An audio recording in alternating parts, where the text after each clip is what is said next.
حضرت محمد صلی اللہ علیہ وسلم اور حضرت خدیجہ کی پہلی ملاقات اور نکاح کا واقعہ۔ حضرت محمد صلی اللہ علیہ وسلم اور حضرت خدیجہ کی پہلی رات۔ حضرت خدیجہ اپنے غلام اسرا سے کہنے لگی، محمد صلی اللہ علیہ وسلم کو اندر بھیج دو۔ حضور صلی اللہ علیہ وسلم شرماتے ہوئے اندر آئے اور نظریں جھکا کر کھڑے ہو گئے۔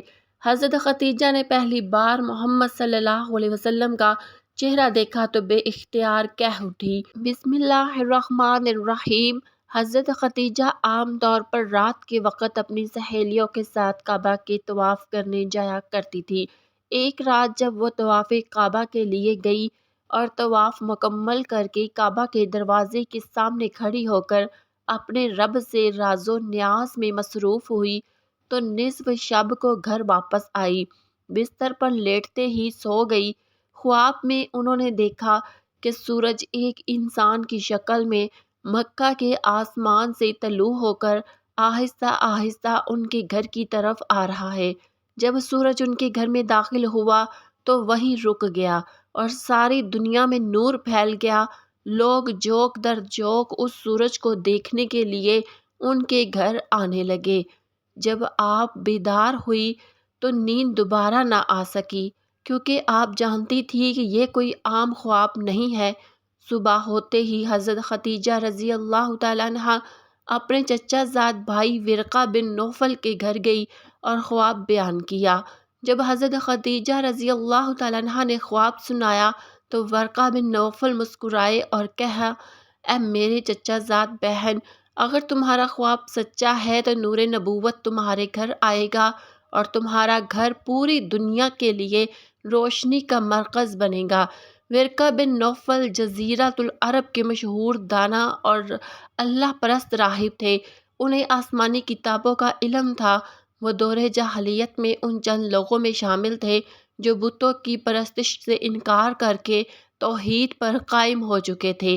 وہ لوگوں کو آخری نبی کی آمد کی نشانیاں بھی بتایا کرتے تھے اور کہتے تھے کہ ان کا ظہور قریب ہے۔ حضرت خدیجہ اس خواب کے بارے میں کافی دنوں تک غور و فکر میں مشغول رہی اور تعبیر کی منتظر تھی۔ مکہ کی عورتوں میں ایک رسم تھی کہ ہر سال ماہ رجب کی ایک رات وہ کعبہ کے پاس جمع ہوتی اور ایک خوشی کی محفل منعقد کرتی تھی۔ اس محفل میں اہل کتاب میں سے کسی دانا شخص کو تقریر کے لیے بلایا جاتا تھا۔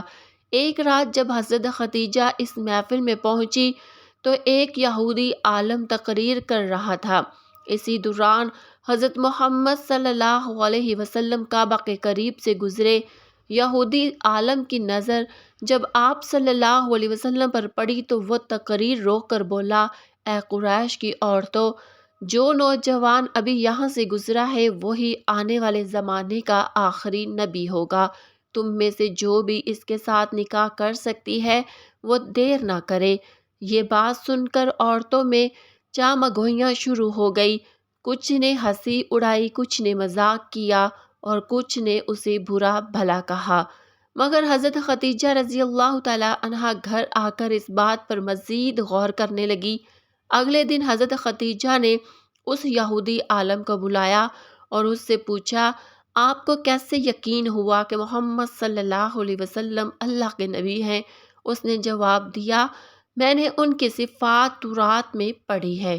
تورات میں لکھا ہے کہ آخری نبی یتیم ہوں گے، ان کی پرورش ان کے دادا اور چچا کریں گے اور وہ قریش کی ایک معزز عورت سے نکاح کریں گے جو مالدار اور عقل مند ہوگی۔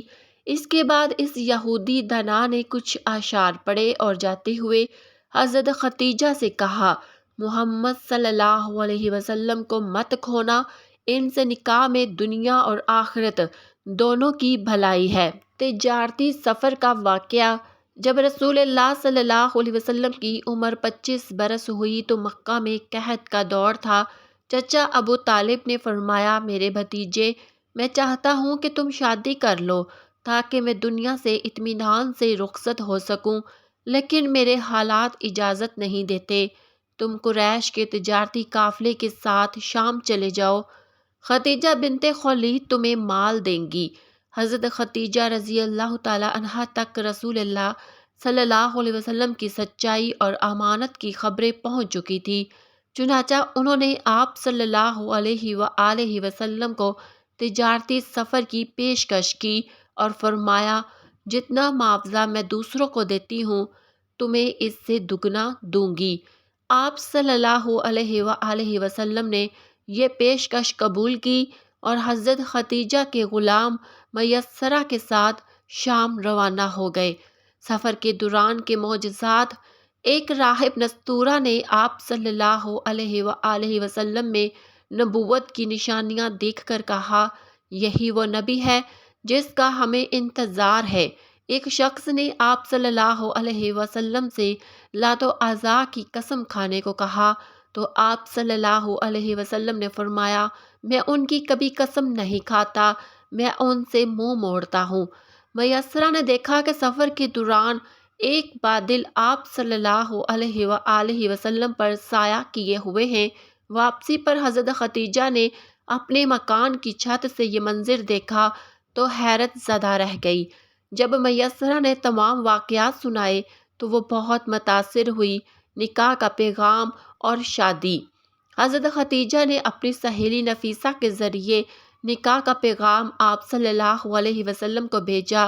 رسول اللہ صلی اللہ علیہ وسلم نے اپنے چچاؤں سے مشورہ کیا اور حضرت حمزہ حضرت خدیجہ کے چچا عمر بن اسد کے پاس رشتہ لے کر گئے۔ نکاح کی تقریب حضرت خدیجہ کے گھر ہوئی۔ حضرت ابو طالب نے خطبہ نکاح پڑھا۔ مہر 500 درہم چاندی مقرر ہوا، جو آج کے حساب سے تقریباً 131 تولہ چاندی بنتا ہے۔ رسول اللہ صلی اللہ علیہ وسلم نے ولیمہ کیا اور ایک اونٹ ذبح کر کے لوگوں کو دعوت دی۔